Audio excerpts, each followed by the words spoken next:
In order to keep bringing you guys tons of free content, we work with brand partners who you'll hear from in this episode, including an advertisement from Zopa Bank. Welcome back to the Talk 20s podcast. Last week, we shared a very special episode of the podcast featuring a mashup of our amazing guests across the years and what they would tell their 20-year-old selves. And when we were rooting through the archives of the last 4 years, there were just too many gems not to do a part 2 of this podcast. Some of the advice in this episode is stuff I wish I'd known so much earlier in my 20s. So I really hope you love this episode as much as we do. If you love it, please send it to a friend and hit that subscribe or follow button. Now let's get on to the first guest. If you could look back at 20-year-old Eve and give her just one piece of advice, what would you say to her? I would say don't try and force anything to happen. It will happen in its time. I remember when I was sort of 19 turning 20, just for one example, I still hadn't been in a relationship and I was really, really thinking like, when is it going to happen for me? Trying to force it, putting myself in situations that I wasn't even necessarily comfortable with the hope that it would kind of come true. And like my relationship that I'm in now is my first relationship. It's a really happy relationship and I'm so glad that 20-year-old me finally realised that you can't force these things and you can't rush into it because it came at the exact right time. Mm-hmm. And I was in the exact right mental headspace for that relationship at the time because I just relaxed. So I think, my number one advice would be relax, don't rush. What is meant for you will come to you in the time that it's meant to come. If you could look back at your 20-year-old self and give them just one piece of advice, what would you say to 20-year-old Brad? So the one thing I would probably say is don't think too hard about the future.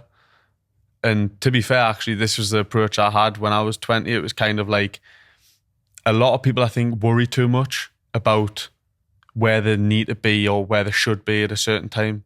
Don't. Because then you're going to just let everything go past to that point. You know what I mean? Like when you're 20, don't worry about where your life's going to be when you're 21 because you'll let that year go. Live in the moment. Do what makes you happy. Do you. Don't worry too much. Things will work out. Things will pan out the way they should be. Like I say, I'm 27 now and I still don't know what I want to do. I didn't know what I wanted to do when I was 20. Still don't know what I want to do now. So just... I think a lot of people can relate to that. Just don't put stress on it just because your friend might be doing this way and your other friend might be going that way. Doesn't mean that you've got to follow one of them because they're doing what they love. Doesn't mean you're going to love it. Mm-hmm. So just do what you love doing and let it work itself out. Give 20-year-old Beth just one piece of advice that would see her through her 20s. What would you want to say to her? Don't get a credit card. Really? Is that what you would say? Yes and no. I think I learned a lot on my debt payoff journey. I did. And it set me up to run this Budget Jones diary, Instagram. So I've done amazing things because of that bad thing. Mm-hmm. But would I turn back the clock? Probably, yes. Mm-hmm. 18 grand is a lot of money. I could have probably bought a house back then. That's now worth, 3 times more than what it was back then. Yeah. I would probably do things a bit differently. I think you've just got to be a bit more sensible. But at the end of the day, you make your own mistakes. People told me, you've got a credit card now, be sensible. And was I? No. You've got to make your own mistakes to then learn from those mistakes. So, absolutely. Yeah. If you could look back at 20-year-old Kalani and give just one piece of advice, what would you say? 20-year-old self, I would just say, don't be afraid to really go for what you want to go for. In my early 20s, I was very, very blasé about life. I was okay with just doing nothing, but go for it. I think I've always sat on such a huge amount of potential. Mm-hmm. And I feel so there's loads of people in my life that are doing amazing, huge things. And I know my time will come and I'm very grateful to be where I'm at in my journey. But I feel like if I had just worked a little bit harder in my early 20s, I could be in a different space right now. What one piece of advice they would give to their 20-year-old self? So if you could look at 20-year-old Sarah in the eye, the ghost of 20-year-old Sarah, what would you want to say to her? That was a long time ago now as well. So for me, I think it would be really health related, obviously, because that was, my whole of my 20s was consumed with all of these different kind of health concerns, would be trust yourself, track your symptoms, and don't be afraid to advocate for your health and learn about your own body, and don't assume that other people or the other, quote unquote experts are also experts of your body. Learn to track your symptoms, learn to understand the way that what works for you, what doesn't work for you, and trust that. And, give yourself an easier time. And it's if you could look back at 20-year-old Gabriel and you could give him just one piece of advice that would see him through his 20s, what would you say to him?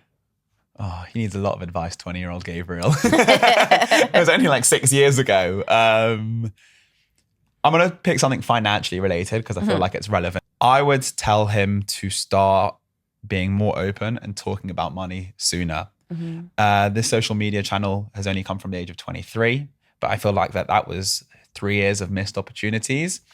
I learned a lot of things at 23. Some people learn them at 30. Some people never learn them. But one thing I can promise you is that these topics and these learnings will come much quicker to you if you can open up dialogue with your small community about money earlier. You will save yourself many situations. You will stop yourself getting into bad situations earlier just because you'll be comfortable asking a friend or a parent, this is going on, doesn't seem right. What does it seem to you? And they'll be like, that's not right. Fix that straight away. So in your 20s, 20-year-old me, talk about money more because it will lead to better life choices. Just a quick pause to tell you about Zopa Bank's Smart Saving Hub that's here to help you reach your saving goals your way with Zopa's Smart Saver and now Smart Cash ISA too. If you're sat there thinking, I've heard the word ISA being used, but I'm not actually quite sure what it means, then let me give you a super quick intro. ISA stands for Individual Savings Account, and there are 5 types of ISAs: cash ISAs, stocks and shares, innovative finance, lifetime ISAs, and junior ISAs. What makes an ISA different to a general savings account or a general investment account is any returns you get are tax-free, depending on your individual circumstances. However, the maximum amount you can put into ISAs in any one year is capped at £20,000. You might be thinking you won't reach that threshold, but if you do happen to come into some money, maybe through inheritance or an unexpected bonus, it may be something to think about. If you want to find out more about Zopa's Smart Cash ISA, head to your chosen app store and search Zopa. That's Zopa. You'll need a Smart Saver account and £1 to get started on your tax-free savings. You could look back at 20-year-old Kia and give her just one piece of advice, apart from paying your taxes and don't take out 2 credit cards. Yes. What would you say to her? Well, I give her one piece of advice. I would say to her, that not everyone is going to see your vision, but you don't need everyone to see your vision. You just need to see it. So focus on it, work hard, and it will all come to fruition. If you could look back at 20-year-old Maya and give her just one piece of advice that would see her through her 20s, what would you say to her? So I'm going to be pretty frank here. This is something I still struggle with. So I am actively working on it right now. Comparison. And I guess the advice I would say to myself, even today, is everyone operates at their own time zone. Like, I am not late. I am not early. I am literally right on time. And this is going to sound a bit weird, but me and my best friend, we always talk about Mario Karts. And you know how everyone thinks, like, we're all like on this race, going to this finish line, like we're all on different cars and, you know, you might get hit by a banana and things like that. I realized, like, actually, I'm on like the Rainbow Road. You're probably on Volcano something. My finish line is so different to yours. 100%. I mean, there was a point where my finish line was learning how to walk again, whereas my friends in their 20s were like meeting boys for the first time and like just partying hard. And it was like such different finish lines. So I actually always go back to this Mario Kart thing and I'm like, no one is next to me. I am on my own journey, on my own race. Life will still hit me. I will still slip on bananas, maybe get hit by lightning bolts, but I'm on my own. I can probably wave to people in the other ones, but like, this is my journey, my time zone. And so it's something I'm still practicing today because I think like, you know, in your 20s, how can you not compare? It's like social media, it's everything. And this is probably a really long answer, but I was thinking about this on the train here, that, you know, when you're at school, everyone's doing the same thing, same age, you're doing the same thing, but it's only in your 20s that everyone starts doing their own like thing. And that's when you're like, wait, why are they going a bit further? Or why are they doing this? And you get confused. So that's where all of this then like comparison comes in. Well, for me, it did anyway. So I am like 25 in the midst of it all, but I'm practicing, I'm trying, and I'm learning that comparison is normal, it's human. But remember, Maya, Mario Kart, you are on your journey. time zone. And that is the advice I'd give. If you could look a 20-year-old Sam in the eye and give him just one piece of advice that would see him through his 20s, Yeah. what would you say to him? What would I say to him? Would I change that much? I'm not sure I would change that much. I would just say be patient. I think things happen, and I think if you work hard and be patient, things will work out. You could look back to 20-year-old AJ or 20-year-old Curtis and give them just one piece of advice. What would you want to say to them? Mine would be, you're a lot younger than you realise still. So you're not too old to change your career, to go into something new and to fully throw yourself into it. 20 is still very young. But I felt like an old man at that point. I thought, this is it. Whatever I'm doing with my career is my career. I can't change and I can't do anything. For example, I would have perhaps gone to boxing or something. Anthony Joshua, I think at 19 years old, that's when he started boxing. He's a world champion. So, you know, at that age, It's very true. you're not old. You're still young. What would you say, AJ? Can I- you top that? What are you going to say now, AJ? No, I think for me, it's always just about the same. I wouldn't change anything. I honestly wouldn't. I would just be like, take every single opportunity, because that's all we continue to do. And all I ever continue to do is like, if you can go and do that dinner or introduce yourself to somebody else, do it. Yeah. Just do it. Because you never know who you're going to meet. And that's one thing with doing these podcasts. Like, it's so nice because you're like, okay, now it sparks a new thought process. You never know what's going to 100%. happen. If you could give a piece of advice to like younger you, what would you want to say to younger Molly? I think no matter what, the ending will always be as you imagined. It will always be successful. It will always be great. Yeah. So no matter what comes within that time, just take it as a lesson, a learning curve. You'll be fine. And the ending will always be great. So just go through all that rubbish and just ride the roller coaster, I think. Your 20s literally are a roller coaster. There are so many like ups and downs. And they're your time to just work things out. So if you could look back at 20-year-old Henry in the eye and give him just one piece of advice that would see him through his 20s, what would you want to say to him? That is a really great question. I think what I would do, what I would tell younger me is something that one of my teachers said to me when I was in like primary school was, don't change who you are to sort of try and fit in and kind of don't lose yourself. That's probably what I would. I think it's so true. I think a lot of us do it, especially for the corporate world, for the 9-to-5 life. We kind of feel like we should be this kind of person or that kind of person. So a lot of us do bend and change ourselves. And actually, I think one of the most important things you can do is to bring yourself to work and like, you know, be who you're supposed to be, because that's what makes you unique and stuff. So fabulous advice. One piece of advice that would see them through their 20s, what would you want to say to 20-year-old Tam? Don't concern yourself with what other people are doing. If you could look back at 20-year-old Nafisa and give her just one piece of advice that would see her through her 20s, you can only say one thing to her. What would you want to say to her? I think I would say to her, learn how to rupture and repair relationships really quickly and don't let it build up. And I think this comes back to like at the core of businesses is relationships.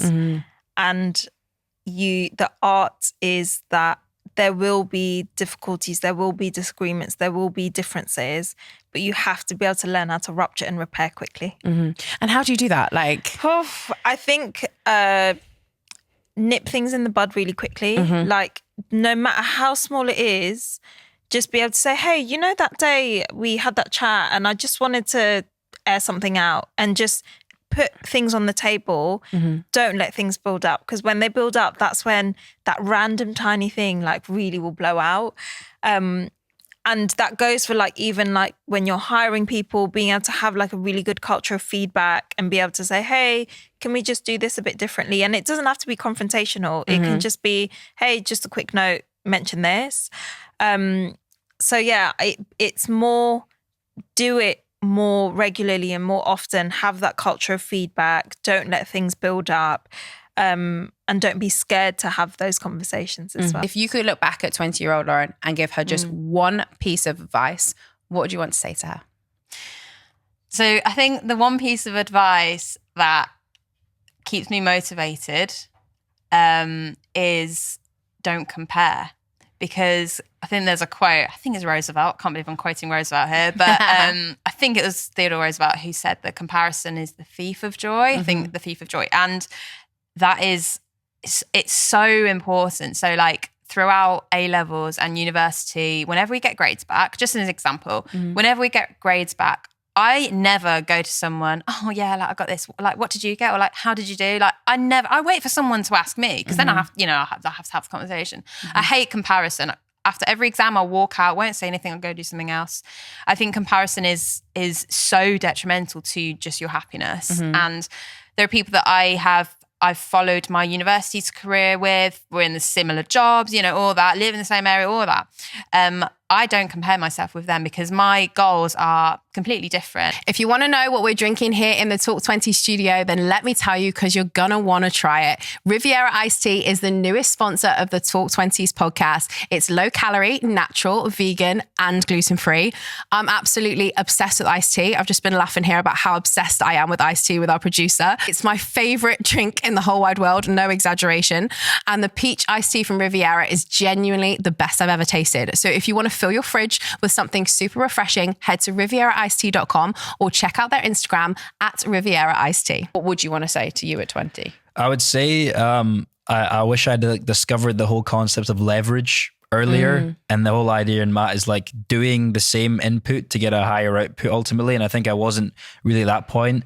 And I wish I'd like, because obviously I think the business could have grown a lot more because we were just doing everything for anyone, doesn't matter how big or how small it was. And really it's like, I learned it from a podcast by Stephen Bartlett podcast. He was talking to Alex Hermosi and he was saying that the way he discovered leverage was that he was doing marketing services for companies. And then he thought, where could I do the exact same thing and make more money from? And he started doing marketing for companies who were going through an exit process so that he essentially then got a percentage of them exiting. So I wish I discovered that earlier. It's a bit of a boring one, but I think it's like, if you want to be successful in business, you need to have, working hard and working smart are only one thing, but also like having like that kind of competitive leverage is super important. And you can really, as I say, expedite your progress and your experience if you can just do the same thing, but target bigger clients, work on bigger things and get ultimately bigger output for yourself. So that's really what we've been doing a lot more is we have like minimum budgets now. We don't work with anyone under this, or we find the kind of, I guess, clients that are going to be good to work with and we can extract more out of and ultimately more for them as well and higher value. And that ultimately just expands the business and enterprise value a lot more for us. If you could look your 20-year-old self in the eye and give them just one piece of advice, what would you want to say? And I know 20-year-old you was in a really difficult place. Yeah. What would you want to say to 20-year-old Tally? I would say, the first thing I'd say is be a bit kinder to yourself. I mean, the way that I beat myself up, the way that I would talk to myself, that sort of what we call the shitty committee in our head that, is full of all these different inner critic voices, or these critical voices that beat you up for anything. Just be kinder to yourself. And I think the other thing I would say is that it's okay if friendships change. It's okay if the friends that you have either, the friendships kind of go in other directions. They might come back together, but they might not. And I think your worth isn't defined on whether or not people like you. Not everyone is going to like us. I think that's what I struggled with so much. I thought everyone had to like me because if they didn't, it meant that there was something wrong with me. And now I'm very comfortable with the fact that not everyone is going to like me. I'm not going to be everyone's cup of tea. So I would definitely say that because my young 20-year-old self drove herself mad or, did things that she, wasn't then going to be proud of to try and fit in. And, it takes some time sometimes to find your tribe, your people, and those people might change. So I would say, if you could look back at 20-year-old Tamby and give her just one piece of advice that would see her through her 20s, you can only have one, what would you say to her? Don't be such a perfectionist because when I was 20, I wanted to be married by 27, have my first kid by 30, have a property by then and live in this happy family. And that shit just goes out the window. Sorry, can I swear? Yeah, okay. No probs. That shit, honestly, just put it out the window because you end up placing so much pressure on yourself to achieve all these milestones that you see online that your family and society has placed on you. And then you just end up so unhappy. So stop being perfectionist, throw all those expectations out the window and just do what makes you happy. If you could look back at 20-year-old Lydia and give her just one piece of advice that would see her through her 20s, what would you want to say to her? I would say be kind to yourself and be kind also to your body. I feel like this is a whole nother topic that we could potentially talk about. But yeah, I'd say when I was 20, I had a kind of really unhealthy relationship with food and exercise, and it was also lockdown, so it was a bit of a funny period for everyone. But I was just so unkind to myself, and I'm still kind of suffering the physical consequences of putting my body through something like that. So yeah, I won't delve into it too much because I feel like it's a whole big topic actually. But yeah, I would just say overall, just be kind to yourself. You know, this is the one body that you have. This is, you know, the one sort of life that you have. So just make sure that you're overall being kind. Thanks for tuning in to this episode of the podcast. Part 1 and part 2 have been so much fun to create. Thank you to our amazing guests for their incredible advice. We'd love to know your advice to your 20-year-old selves. So please do share a screenshot of this and tag us at Talk20s on socials, and we'll reshare our favourite ones. See you next week.